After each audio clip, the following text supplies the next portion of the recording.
There is one area, though, that I think is pretty critical for CPG companies that I see more often and more regularly now than in the past being part of their perfect store plan. And that's actually a deep understanding of their competitors as it relates to the category that they're in. So they've known their share compared to competition, maybe sales share or maybe new item launches by their competition or things like that. But to truly understand how they're comparing in these metrics that they're setting is becoming more and more what's making a difference between the mature companies and the ones that are still struggling.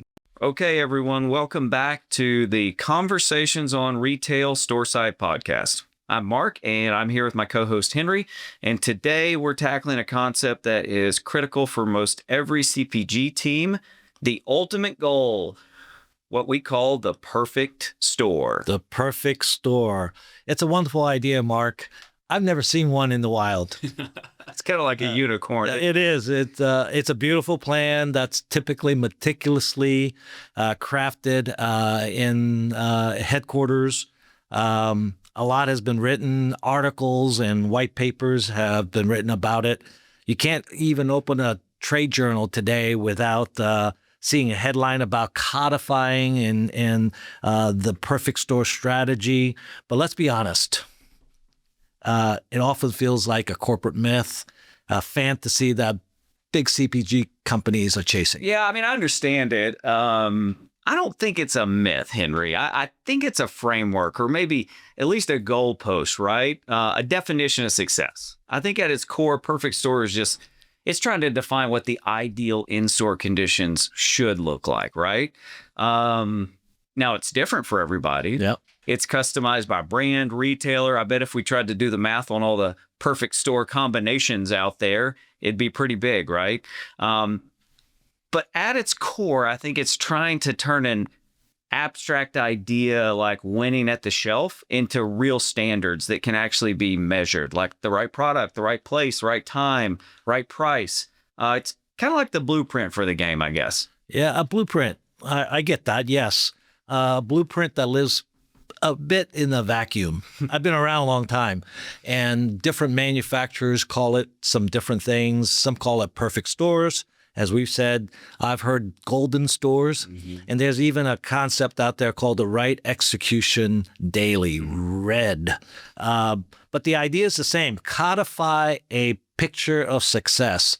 The problem is the entire conversation online and internally tends to be focused on this planning phase that we see a lot. The codifying and KPI setting on-shelf availability, share of shelf, display execution, and so forth is in-house. And that's good in some ways because it sets these standards, goals and objectives for sales, field operations, and product supply. Everyone spends about 90% of the effort on the plan and 10% on that really messy reality of execution. Well, execution's hard. But Henry, let's flip this glass of water from half empty to half full. I think that's more of a challenge maybe than a flaw. And a challenge the industry's felt for a while, but a challenge that needs to be tackled. So Tackled. Yeah. Hey, great segue, Henry. We're going to get into a little bit of a football analogy. Okay, on this I'm all one, with that. Maybe the best analogy in this case is more like a football coach. Yeah.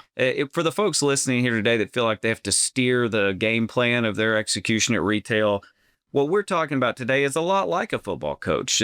Think about a coach. They spend all week creating this perfect offensive scheme for the next game. It's the plan. It's their playbook. It's this blueprint that we've talked about, right? It's their perfect game, so to speak.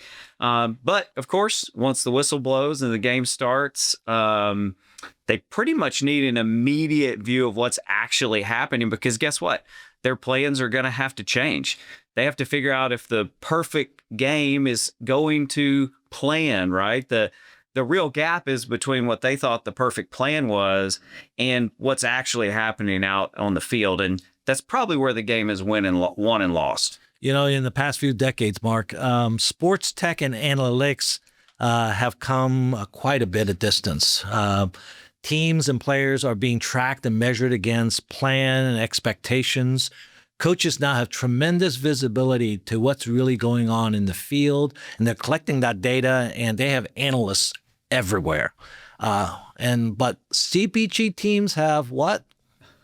Not much. Not much. A handful of reps, maybe trying to cover a massive territory, and maybe some syndicated data that's weeks old. You end up with this beautiful picture of success, but no systemic way to have visibility to know if that planogram is live, if those core SKUs that you're betting your year on are on the shelf, or if that crucial display is even up. When the execution breaks down, the plan, no matter how perfect, right, is irrelevant. Yeah. The sports analogy is a good one with technology, too. I mean, I think about looking over on the sidelines during a game, and players are scrolling through iPads, they're looking at their stats, and it's basically in between plays, and it's so advanced. And so probably a good time to pause actually and talk about what platforms like Storesight do and why we exist. We already talked about it at the beginning. So just to feed these two ideas together before we move on, for those who don't already know, Storesight is an AI-powered retail intelligence platform. We combine this massive shopper network that we call the crowd with advanced image recognition and analytics. And that basically gives CPG teams a objective digital view of the execution on the field, or what's actually happening at the shelf.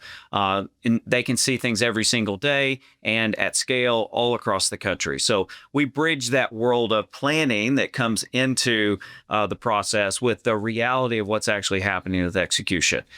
We like to say we're basically uncovering the black box of what's actually happening at the shelf at retail locations. Yeah. So in the retail game, that's what CPGs mean when they talk about needing to have KPIs for this perfect store, being able to see into what's happening at retail.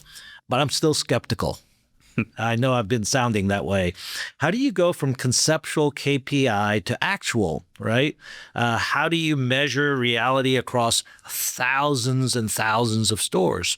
The scale is the killer here. Yeah, and I think the skepticism's fine. I actually think it helps drive us to run faster and to be a better industry. Yeah. And it probably wasn't possible until recently, or it was so expensive that you wouldn't even think about it being possible. I know people that have spent just millions and millions of dollars of trying to get to that scale of real execution analytics that you were just being skeptical about. Yeah. So the key is clearly to unlock a way to do that at scale and at a reasonable price.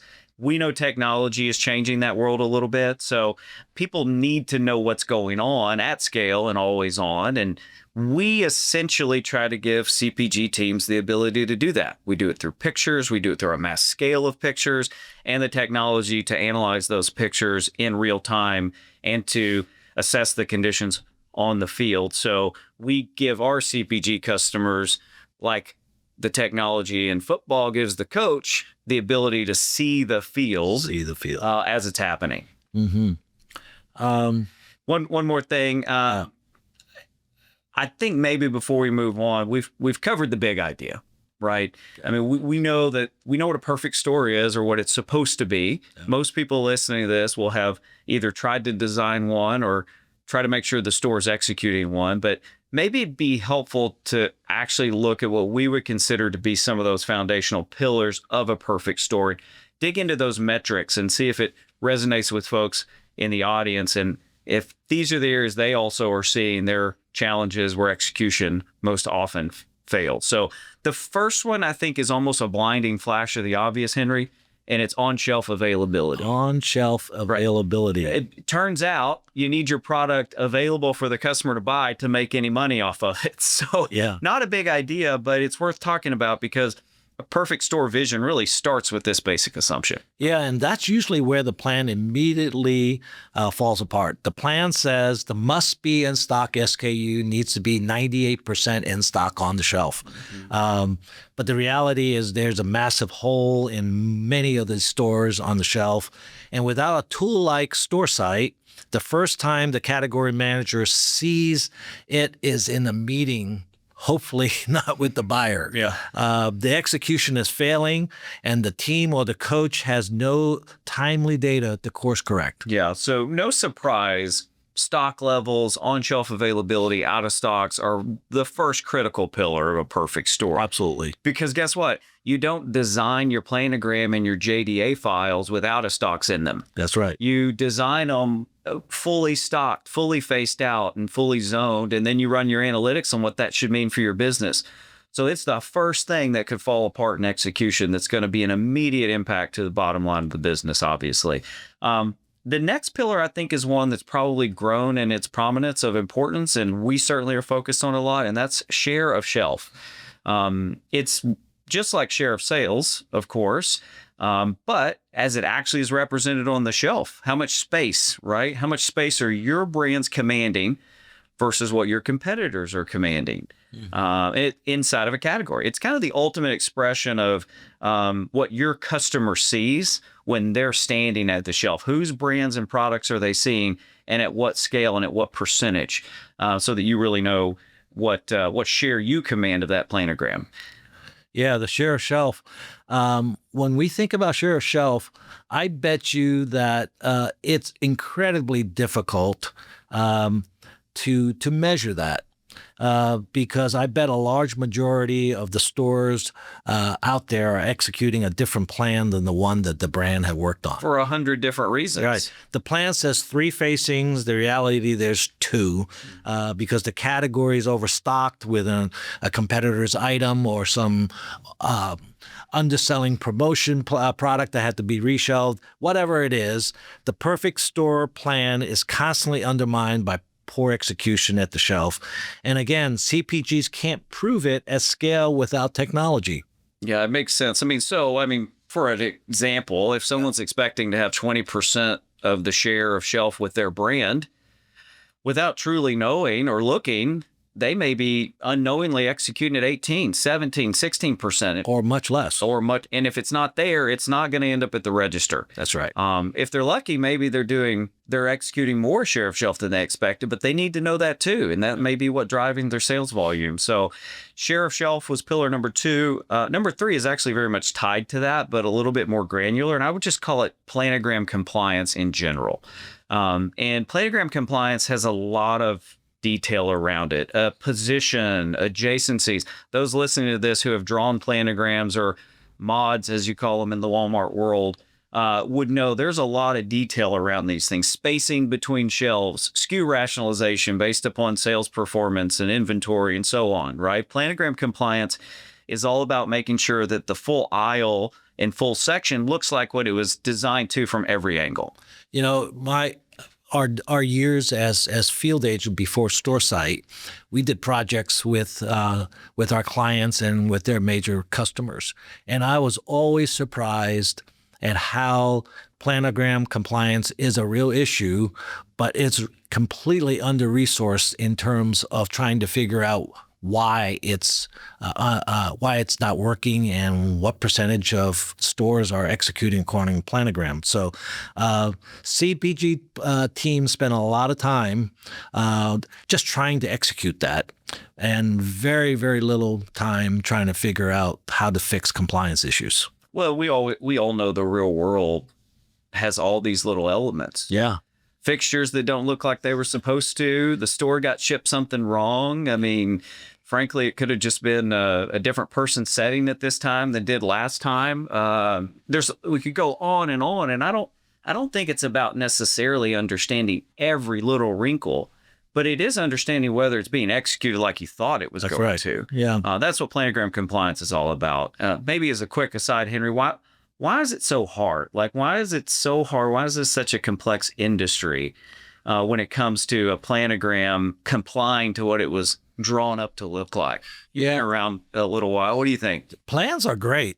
I've yet to see a bad planogram. Yeah, maybe there are a few, but plans are drawn great. It's getting into the store, getting the labor and the whether it's a third-party merchandising company or associate to execute the plan. They tend to be complex as well, and there is this time pressure that's in stores. given all things equal, store managers are going to choose to put labor to put product on the shelf versus changing the shelf entirely. Yeah, so there's a lot of labor challenges that go with planogram compliance. Yeah. Well, a plan is one thing. The conditions on the field change it. And we just have to know that it's not going to look exactly what we're talking about here is not measuring your perfect store, expecting it to be your perfect store, but it is about knowing what's different. Those deltas of what's changed matter because that's what's going to flow into your performance. Yeah. Moving on to the last couple of pillars here, actually, I think combine them together. Yeah. They're two P's, so it works for alliteration's sake anyway, but they're also the ones that I think have the most, after out of stock, have the most direct impact on whether you're going to hit your guidance, your plan, your sales performance numbers. And that's price and promotion. They both are direct lines to revenue. And so this is where the money's made, in my opinion. Yeah. And the right price obviously drives the right sales, the right margin profile that you've been building with the retail partner the whole time, the right bottom line. And of course, that coveted promotional space can garner up to 20% sales lift for certain customers. Actually, as a matter of fact, shameless plug, our last podcast around display compliance, you should go pause this one and go listen to that one for a little while. It goes a lot deeper into how important promotions and displays are in the industry. But these ideas of pricing and promotion are key pillars to a perfect store because they ultimately determine were we able to sell that extra we were planning to on promotion? Not if it wasn't executed. And if the price isn't right, it's a direct impact on margin and profitability and sales all at the same time. Here's what most people have experienced in one way or another is the reality is that very expensive promotion plan that you sold in, that you worked hard, that you got the funding for and all of that is undermined because the display is sitting in the back room. Right? Or the tag is missing, or the price reduction hasn't been executed as planned. That all affects your perfect store results. The offensive coordinator here made the perfect call, had perfect plan, but the execution didn't happen as planned. The sheer volume of these executional issues that kills the perfect plan dream for everybody. Oh man, I was scrolling through Storesight the other day. I go on my own virtual store walks every day just to see what's going on. You're so good at that, man. Yeah. But it's fun. It's you get in there and you can't go walk the store. You just go and see what's going on. And I was looking, I believe it was the vitamins category actually. And I was looking at a display, and this may ring true for certain people, but in most stores, this was a dedicated display for this higher priced vitamin item. But in a few stores, it was sharing space with a lower priced competitor. And you could tell that was not the design. The design was a dedicated higher priced space, but certain stores had decided to put competitive items on there and just try to sell a bunch of vitamins. I guarantee you that store with the higher priced vitamins was not happy about lower priced vitamins being sold right next to them and affecting what they expected to be a big display lift from them. But it's just so critical into everything they do. So again, we've established the big problem. Talking about these pillars helped us establish what metrics are people typically looking at to determine where the problem might be. Do you remember when we were up in Chicago recently? You and I were on stage talking about some of the same issues, and afterwards, yeah.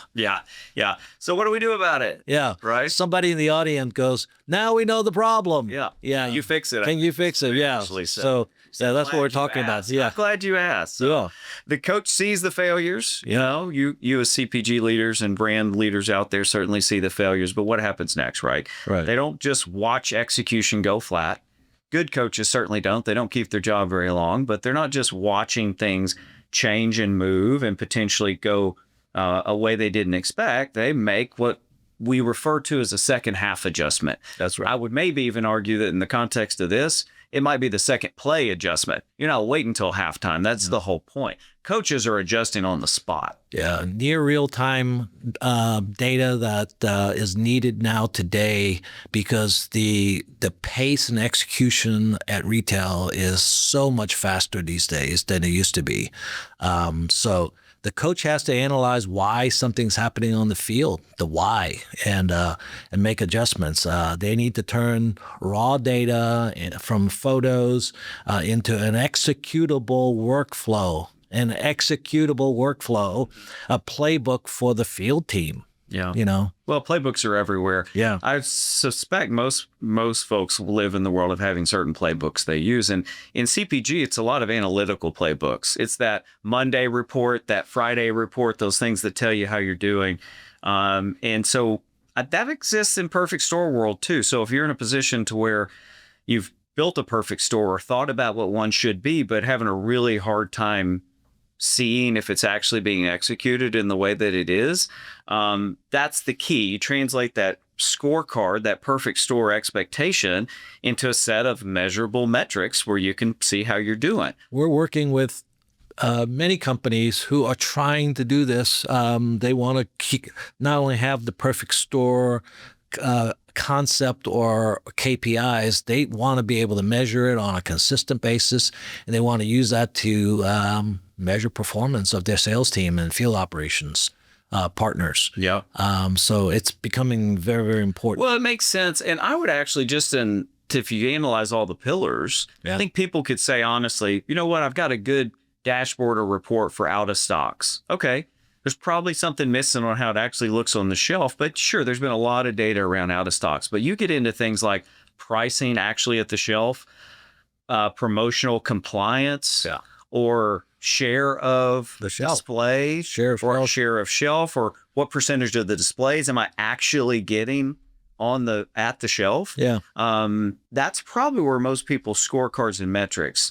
Was working with a company the other day. They've been building a perfect store scorecard for the better part of 4 years. They started with those obvious distribution metrics and reports, and now they're trying to get into things like scoring their own shelving principles, their percent on display, more granular out-of-stock metrics, pricing reports that take shelf tags into consideration.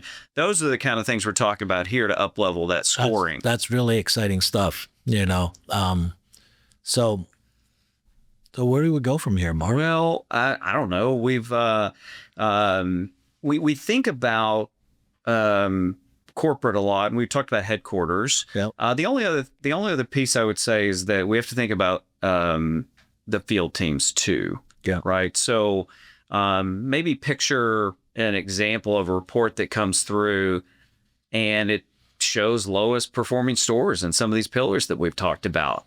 I think people take these things and they take them to execution. The coach calls another play. Yeah. And so they send our folks that are listening today are going to take these scorecards with this new wave of data and be able to send in fixes to take care of it. So the football analogy, okay, coaches' halftime talking points and adjustments are now based on data from the playing field minutes ago.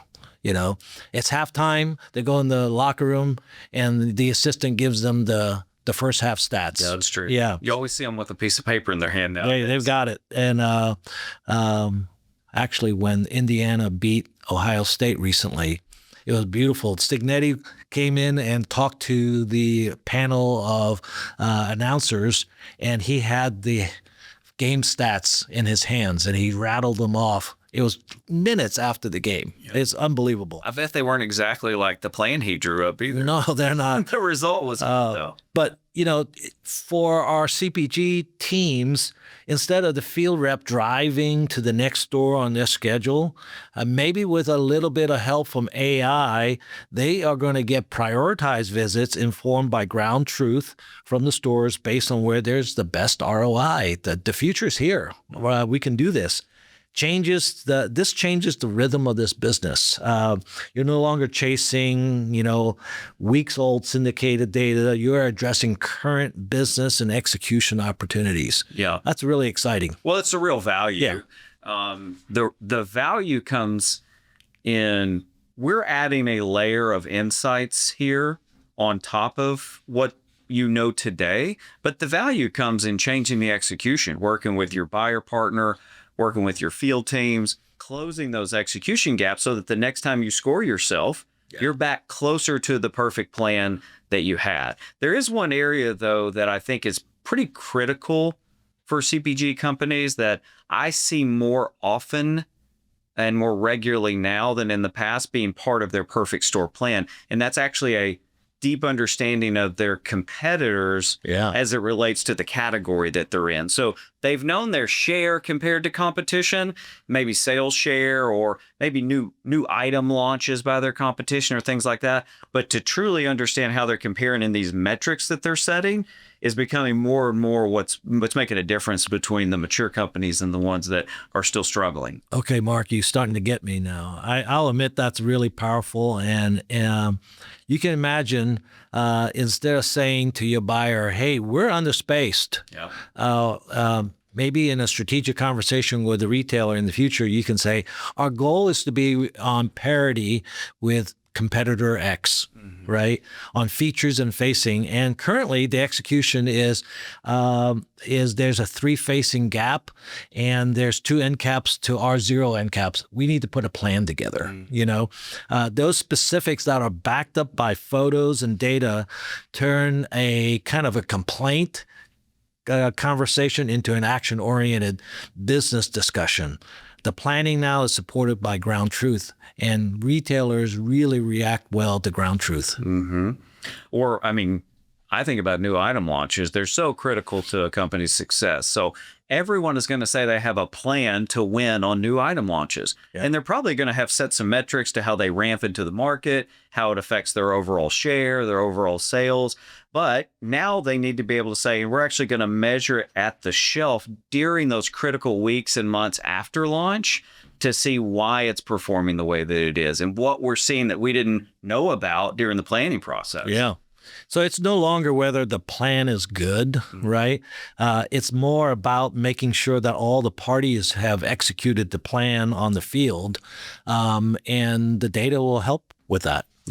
Well, I guess it brings us to the question. So how does this industry start closing the gap between the plan they've been creating and the actual execution that's happening at the shelf? So no surprise, this would be the time we continue to talk about why Storesight is here and where we come into play. So if your organization has invested time and energy defining what the perfect store should look like, but maybe still struggles to see it, measure it, manage it at scale, or find insights about what's actually happening, I have a couple key recommendations on how you might move forward with us going forward. So the first is for larger enterprise companies who have been nodding their head along the way with this because they've probably developed a lot of perfect store plans. Their first step. They may be even in the second or third iteration of this. Absolutely. They know what it should look like. They're working, they're going to layout rooms. They're looking at these things in the wild. They've got robust teams against their plans. However, if you take that and say, great, we want to move from just knowing our plan and then knowing ultimately our results to understanding the why in the middle at the shelf, then our recommendation would be what we've done with other large CPGs. And that's just bring the metrics to the table that you already have established as part of your perfect store plan. And then we'll develop a process to start measuring against those metrics in the field at scale with some of the things that we talked about so that you're getting those game time insights along the way. But for the smaller or the emerging brands, Mark, they don't have the same resources, and it's different for them.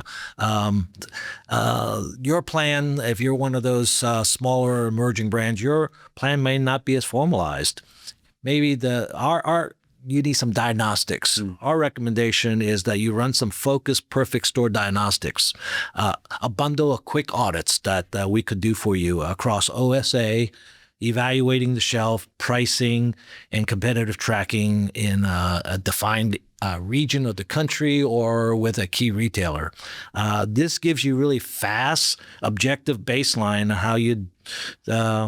how close you are to this plan that you have in your mind. What's your plan for success? Allowing you to build a plan based on reality versus assumptions. Everyone has a perfect store idea. And big or small companies want to see it executed. The bigger ones and the ones really ingrained wanted to help design it. Everyone wants to see their idea of what the perfect store would be to be executed. So ultimately, we would just ask folks to come in, work with us. We've been in this space a while, and we'll help develop a perfect store scorecard based upon your metrics, probably around some of these pillars we've talked about today. Yep. Start collecting and measuring against those and provide a new data stream to your company. Yeah. So, ultimately for a team or going back to last dip into this football analogy, or the coach, you need to be able to see the entire field at once. And with Storesight, we bring that. We bring the entire retail channels across the country in one place for you to walk and see and understand what's going on. So we're really excited about what we've got on our slate. Yeah. Well, if you want to move your perfect store from concept to measurable reality, just visit storesight.com to connect with our team. We can show you sample dashboards, explore how to turn your perfect store strategy into living, measurable reality across your key retailers. Yeah, this has been a good conversation. So thank you all for joining this episode of the Conversations on Retail Storesight podcast. We look forward to helping you execute that perfect store vision, one shelf at a time. All right. So thank you. Great to talk to you again, Henry. Let's go. Let's go.